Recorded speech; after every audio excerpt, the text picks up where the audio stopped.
stand for the Pledge of Allegiance.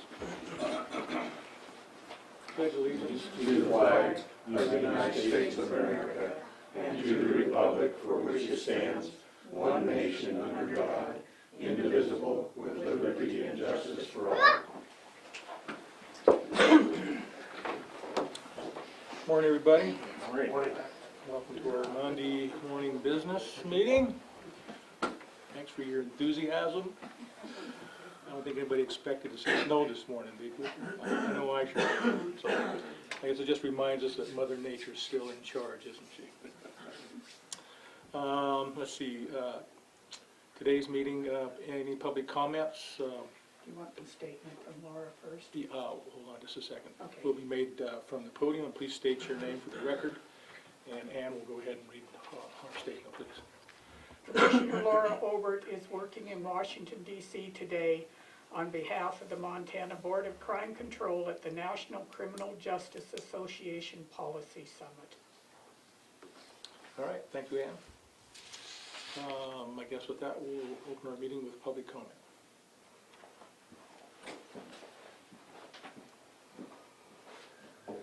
Thank you, Commissioners. Tim Ravendall, Broadwater County resident. And last week, and in fact several meetings now, I have mentioned and talked about our Second Amendment rights. And last week I talked about was right to keep and bear arms week under Montana Statute 1-1-224. And that really is a legislative action that put us on the front page of being aware of the need to make sure that we are proactive rather than reactive to any attacks on our rights here in Montana. I attended the Montana Shooting Sports Association meeting this weekend, and at that meeting, discussion of legislative bills that are going to be coming forward on behalf of the citizens regarding our Second Amendment rights was discussed. They got a priority list put together. They'll be coming out with that soon to make sure that the people are aware of what's going on there. With that, that also goes into LR 130, which is the legislative referendum that was passed by the last legislative session. And there's a group of citizens that put together a card to help explain what's going on with LR 130.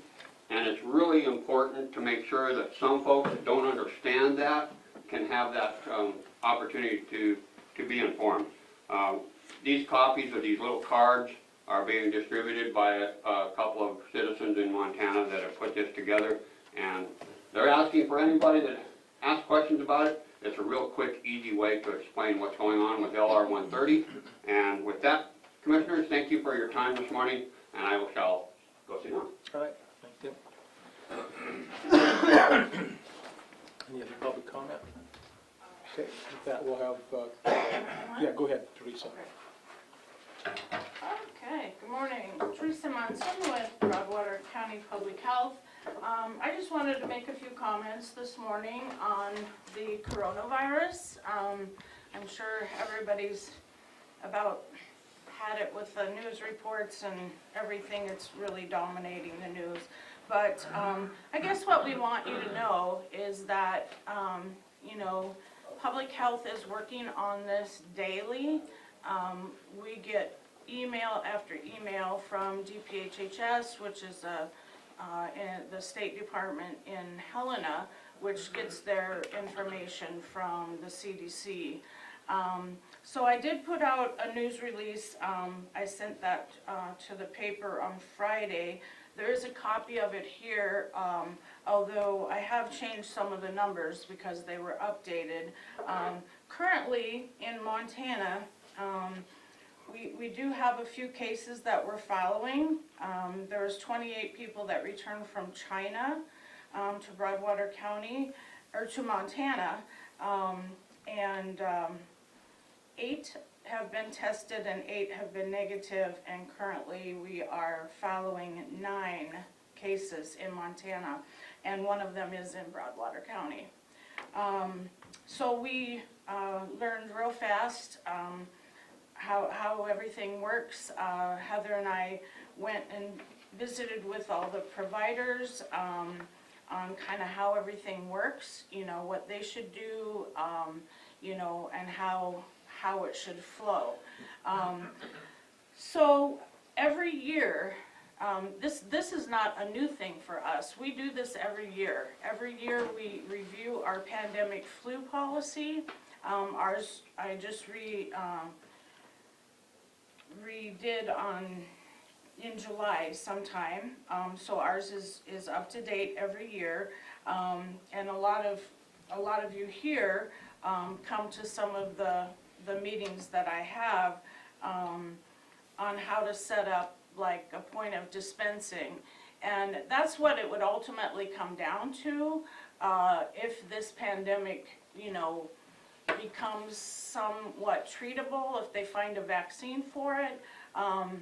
We would ultimately have a point of dispensing for probably an inoculation of some kind, a vaccine of some kind.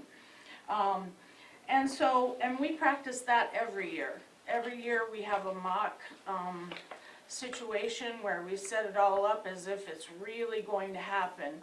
And this year we had a statewide exercise, and so they actually flew the jets in with the mock medicine. They were all distributed to our trucking company in Helena, and then distributed throughout all of the county health departments. And then from there, we had our own exercise where, we brought members of the public in to have them actually have just a seasonal flu vaccine. But, so we practice this every year. And we have several policies that are in regards to this. We have a very large communicable disease policy, and that was actually just reviewed this month.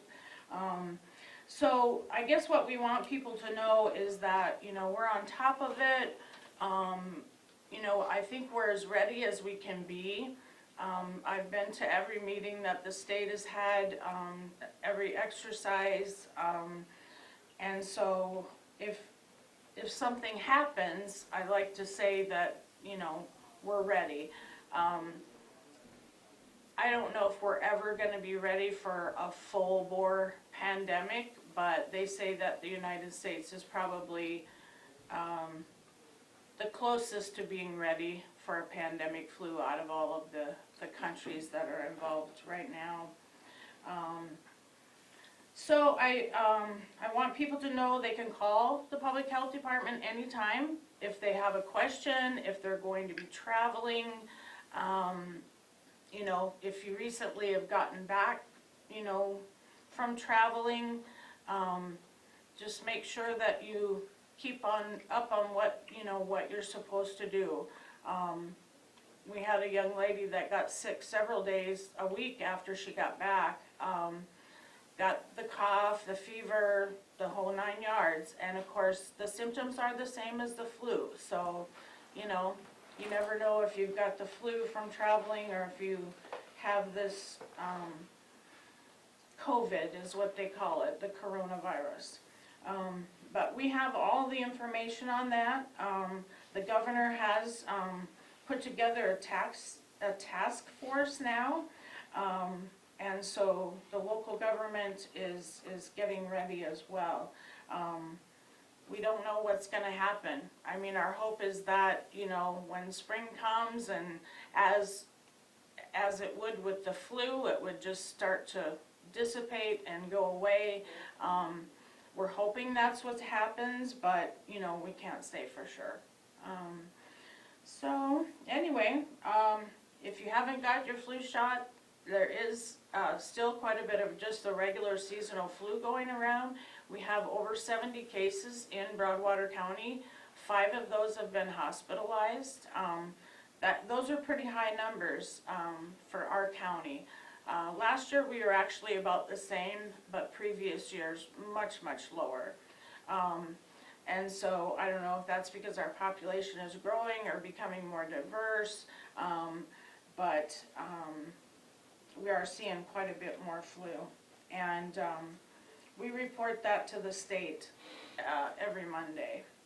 So we do always have the numbers on that. So, same thing, I can't say enough, about washing your hands, using hand sanitizer, avoiding touching your face, eyes, nose, and mouth, cover your cough, don't go to work or school if you become sick, and clean and disinfect, objects, you know, in your workspace,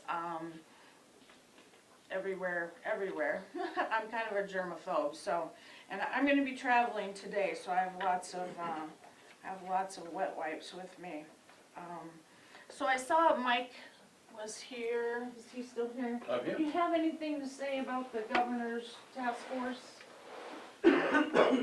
No, all I would say, if it's a public health emergency, the lead agency would be the local health department, and DES would be in support, do whatever's necessary. Any questions for me? Oh, right. Thank you. Thank you. Okay, and like I said, we're open 8 to 5, Monday through Friday. I am gonna be gone this week, but I will be available by email and by phone. Heather McMurdy is taking my place while I'm gone, so the health department will be well covered. And one thing that's fortunate for us is that we're only 30 miles from the state. So, anyway, they walk us through everything. You know, we're not gonna miss anything, and testing kits are available, but they are limited, so we wanna make sure that, you know, we have a good history on the person, you know, evaluated by a physician. There's some other tests that they're gonna run before they actually run the coronavirus test, and rule out as many things as we can before we do that test. But they are available, and if you have any questions, please call the Public Health Department. Right. I'm What's sorry. the number? Our number? Yeah. 266-5209. Thank you, Teresa. Uh-huh. And these news releases are available right here if anybody would like one. All right, so we've got a few minutes. Let's see, we have some claims to pay.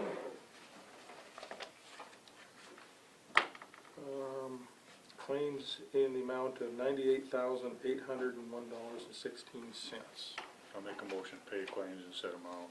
Motion's been made and seconded to pay the claims and set them out. Any discussion? All those in favor signify by saying aye. Aye. Any opposed? Motion carries.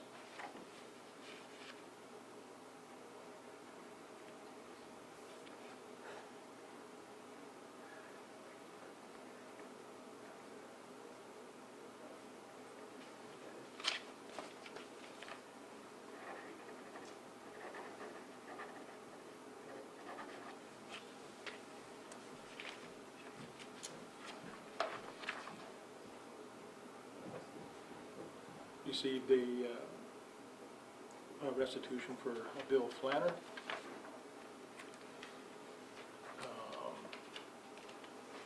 A pamphlet on Preserve Montana.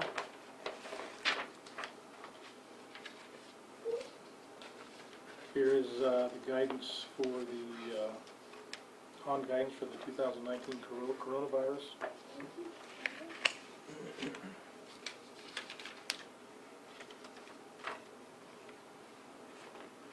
Weed Times, if you're looking for some updates on noxious weeds. Google Montana, put out by the REA, and Aviation Maintenance Technology. So these will be available in the Commissioner's office if anybody needs them. Any other signature page, sir?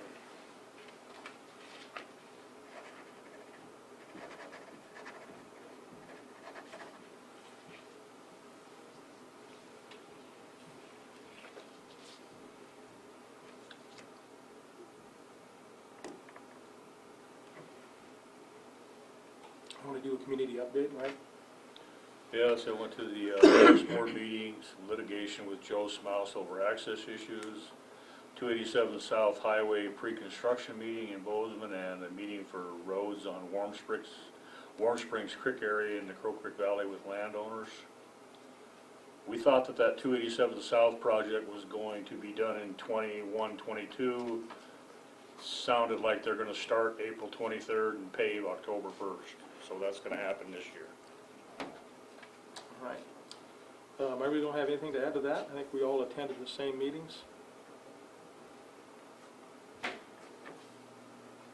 With that, first on the agenda is to approve the city-county airport lease. Corey, you have some comments on that, please?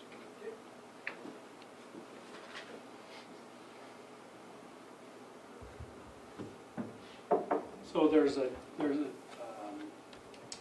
document that I had made a couple of recommended changes to. I just received this morning the updated one, and one of them was just a correction of an error on the term.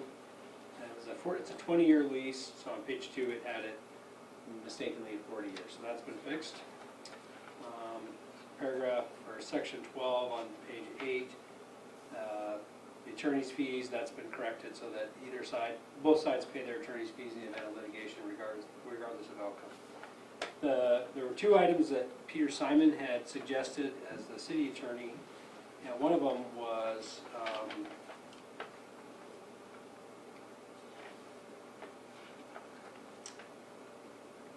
on page 5 to 6, the insurance requirements for the lessee. It's at $300,000 now. Peter had suggested that we look at that number to see if that needs to be increased. And I agree with him, although that's up to the client. I mean, that's up in terms of their risk concern. So I will say that's, a lot of the commercial leases we see these days are, you know, they're 500 for an incident or $1 million total. Some of them are $1 million for an incident, $3 million total. It all depends on the situation. So I guess I would turn that one back to the client. If they're comfortable with that, that's fine. But I wouldn't disagree with Peter's recommendation that be increased. And then on page 2, there is an issue. The rental is calculated using the consumer price index. And I don't have a problem with that, but this says that we're starting with the January 2007 numbers and adjustments. And I think that just needs to be updated to January 2020. I think my guess is that's a carryover from an old document. So other than that, I don't see any other issues with it. All right. The issue is that I suspect that the city may want to have those updated for their signatures. So. Sure. Okay. All right.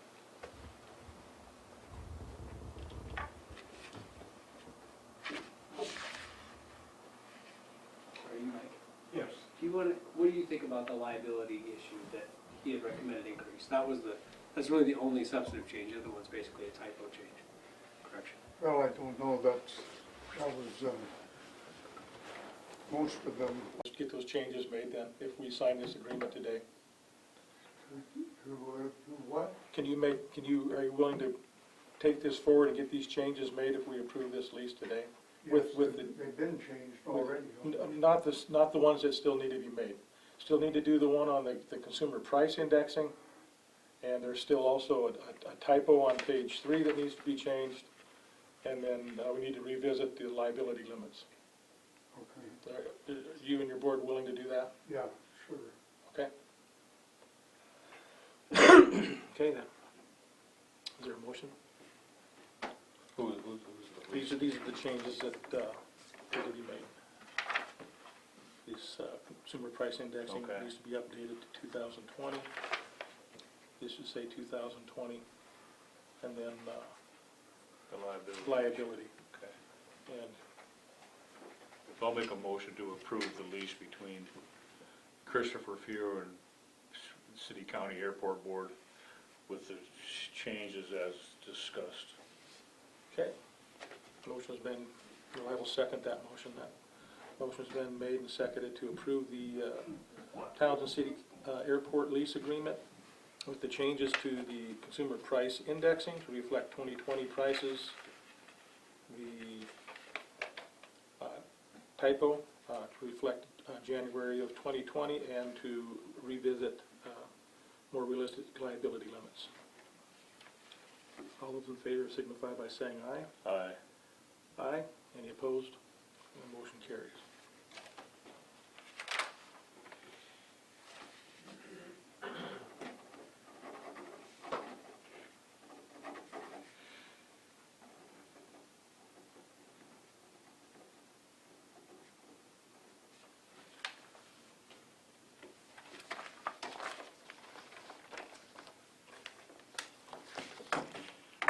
So Mike, I'm your liaison for the airport board. I'll work with you and your board to get these changes made, okay? Okay, All right, thank you. sounds good.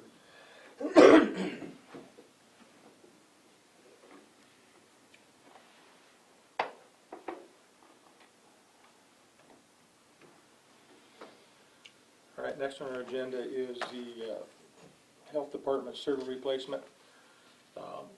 Last month we discussed the need for the Health Department server to be replaced. It was something that was overlooked when we did our original assessment this year on all of our computer upgrades and server replacements. So it does need to be replaced. We do have a current cost. We did approve in that meeting to pay for that server replacement out of PILT. We just didn't know what the cost would be. So that current cost will be $7,070.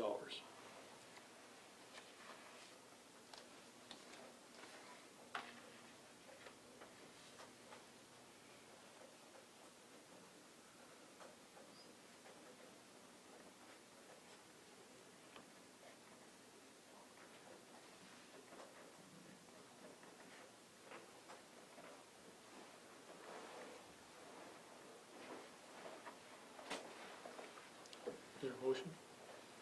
Yes, I'll make a motion to approve the replacement of the server PC replacement for public health. All right. I'll second that motion. Motion's been made and seconded to replace the Health Department server in the amount of $7,070. Discussion? Thank you, Commissioner. Tim Ravendall, Broadwater County. Just a couple clarifications.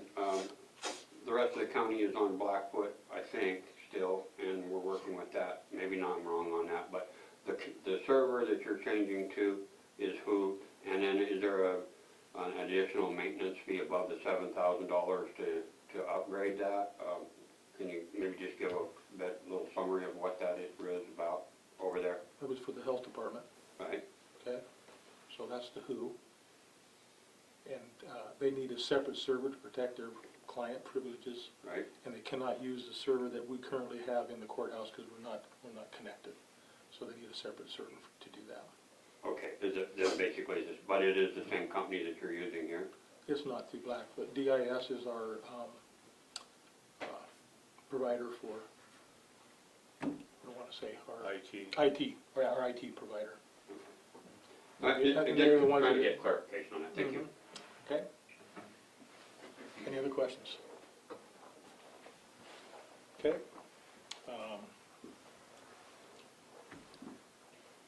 Motion's been made to approve the Health Department server replacement for the amount of $7,070. All those in favor signify by saying aye. Aye. Aye. And those opposed, motion carries.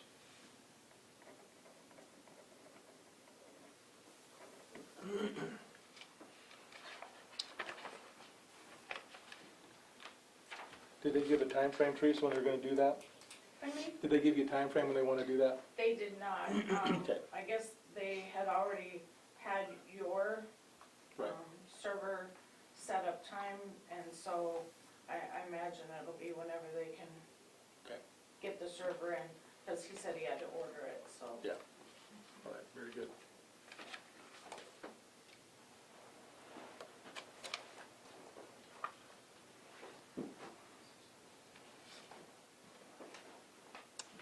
Next on the agenda is Payne West Insurance for requesting a quote. If you'll remember, last week we signed a letter for Sites Insurance, and trying to say, Mako has dissolved their insurance pool for workman's compensation. So it is now going to be with state fund. And what we are doing now, we're in the process of requesting quotes from different insurance companies to see who's going to give us a better rate. So last week it was Sites, this week it's going to be Payne West, and that's the reason for this signature, to get a request a quote from them.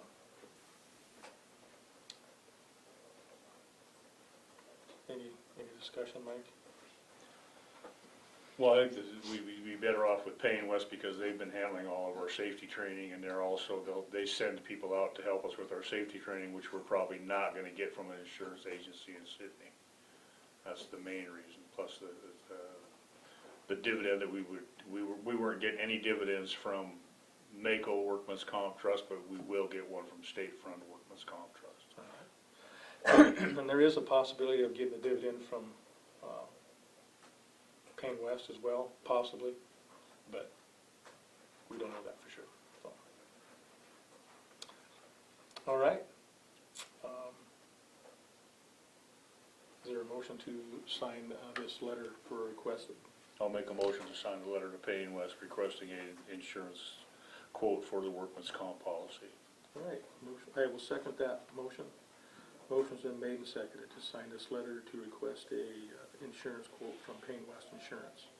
All those in favor signify by saying aye. Aye. And those opposed? Motion carries.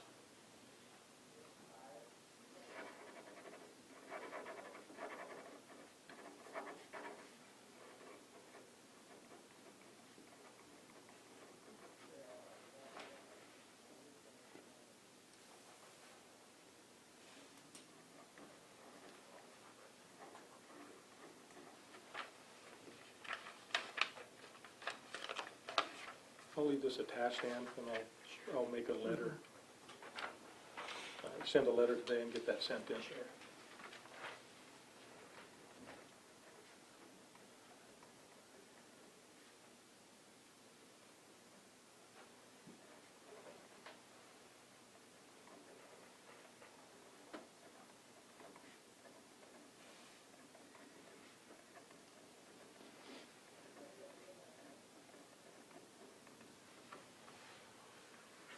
Okay. Next on the agenda is the Trust Board, Silos Recreation Improvement Request.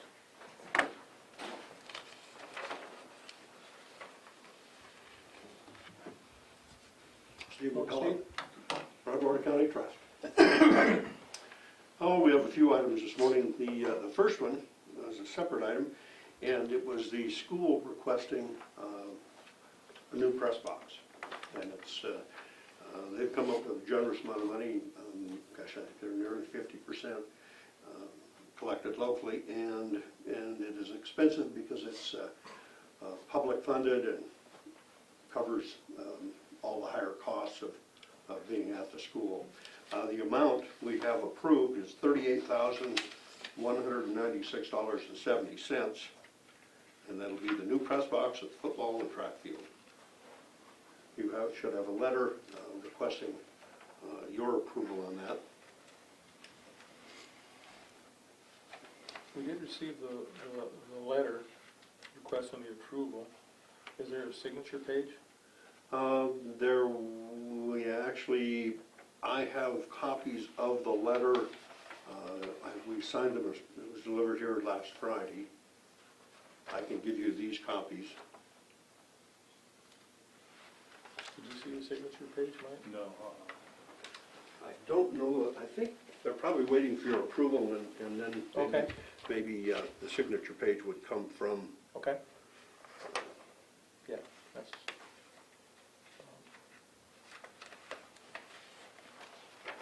What we have as well. Okay. Yeah, there's Yeah. the one. Mm-hmm. Okay, the second item is multifaceted. It pertains to your requests to the trust board on updating the silos area. We have, I'll touch on what we omitted. In your request, it also mentioned stay dust on the roads and the campgrounds. We researched that extensively, and it's about our third route at looking at it. And what we're getting from the professionals and Bureau Rec is the roads are in such terrible condition, simply putting stay dust out there is gonna be a waste of money. So it's gonna need a total reconstruction, and I think that far exceeds the funding we have available, would like to commit in that direction. So we set that aside.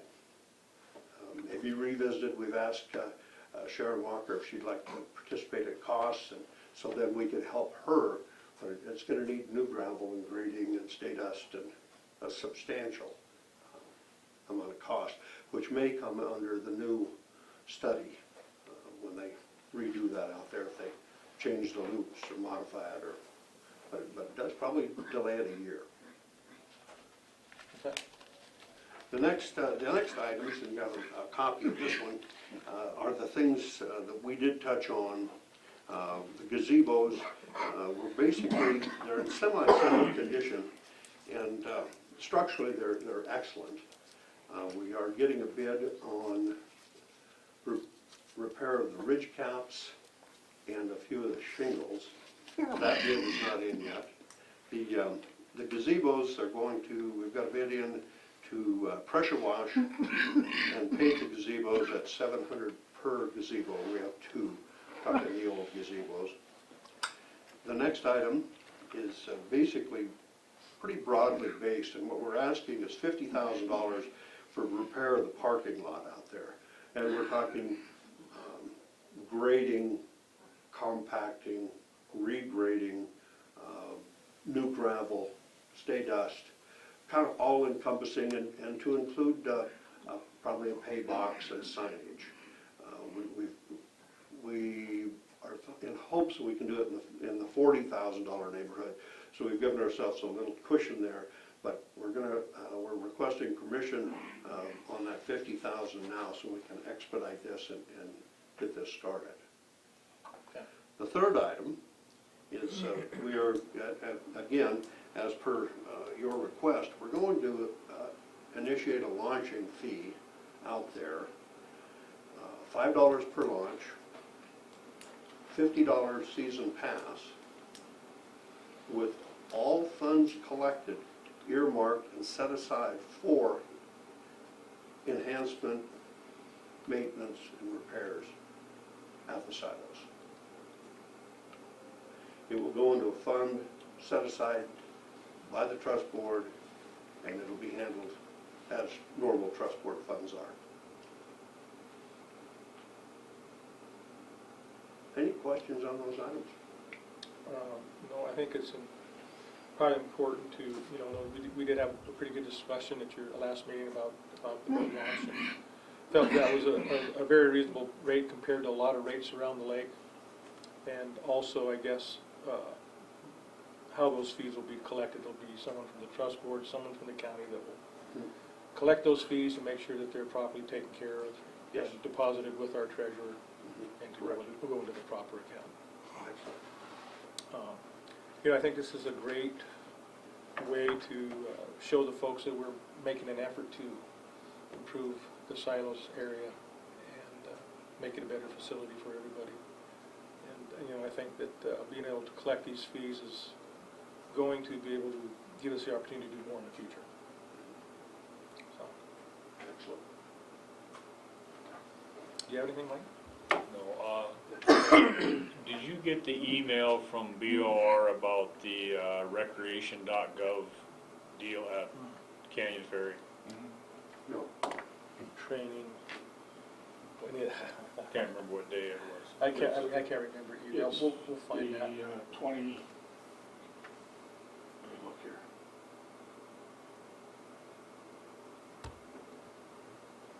They might have something about your kiosks that you were looking at Oh, excellent. with that rec.gov thing that they were talking about.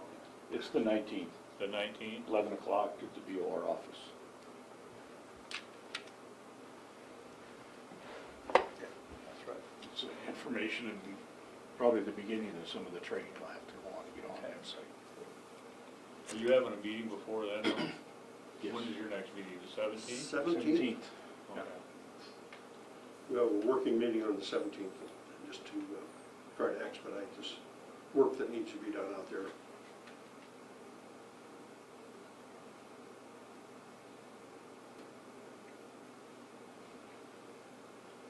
And did the VOR, they were supposed to give us the specs for the, we're just doing we're just doing like we discussed, just the parking lot and that road leading into the parking lot, that's all, we're not going into the interior roads at We're all? not going to interior roads. Okay, And it sounds like it's a standard term, it's Montana road mix. And it has apparently, in that Montana road mix, most firms are familiar with that. There's X amount of clay and X amount of fill that will bind to the state has and give you a firm parking lot versus just crushed gravel. So it looks like everybody's familiar with that, so that could progress very well. I think that's important to use that. We're working this week to try and get the bids okay. on all that work out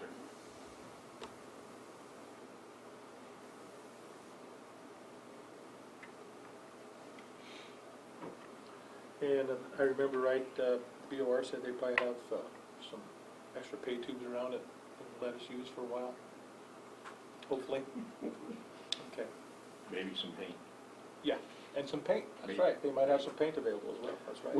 The truck board is very pleased with the meeting we had with Bureau Rec. It was very constructive and set the groundwork for future enhancements out there. Yeah, we're fortunate to have the two Dans to work with. They seem like they've been very willing to help us. And they have a big interest in the expansion of the Silos recreation area. So look forward to maintaining that relationship with those fellows. All right. Anything else, Mike? No, I don't have anything. Let's do these separately. Let's do the press box and then I will make a motion to approve the trust board expenditure for the Crow's Nest press box at the Broadwater County High School football track complex. okay. Motion's been made to approve the trust board expenditure for the press box of the towns and schools in the amount of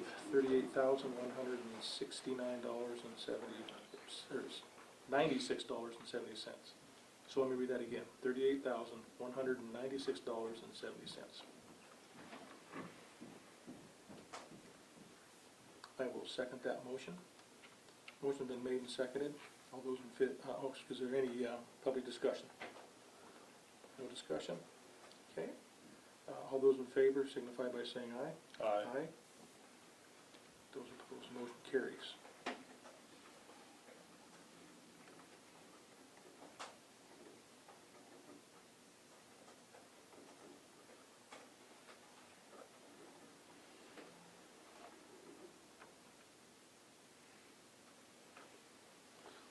Okay, the Silos project. I will make a motion to approve the trust board, Broadwater County Trust Board's silos project for the launch area and the camp day use areas. Okay. Motion's been made to approve the Broadwater County Trust to approve $700 each per gazebo to paint and pressure wash and paint, and fund up to $50,000 for repairs at the boat launch and parking area. Any discussion? Oh, also to add the daily boat launch fee of $5 and a season pass at $50.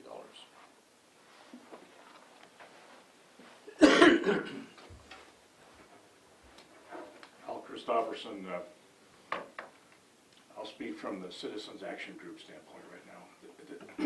In our discussions with the Bureau, the Commission needs to send a letter to the BOR asking for their approval of your rates, so that the 5 and 50, you need to let them know that. And then there was previous discussion about raising the daily camping rates from $10 to $12. I don't think that was a trust board discussion issue.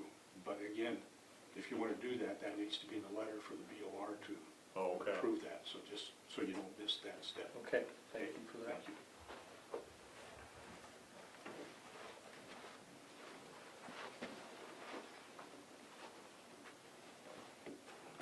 All right, thanks for that, Al.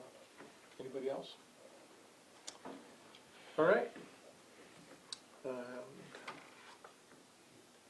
those in favor signify by saying aye. Aye. Aye.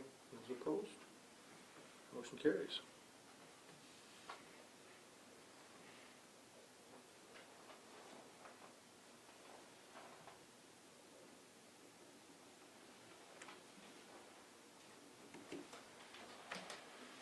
All right.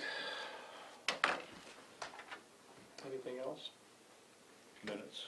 Oh, yes. Minutes.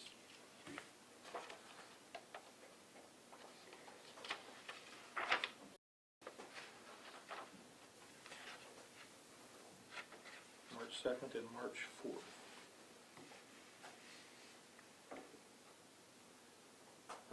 I'll make a motion to approve the minutes on March 2nd and March 4th. I'll second the motion. Motion been made and seconded to approve the minutes on March 2nd and March 4th. Any discussion? There's no discussion. All those in favor signify by saying aye. Aye. Those opposed? Motion carries.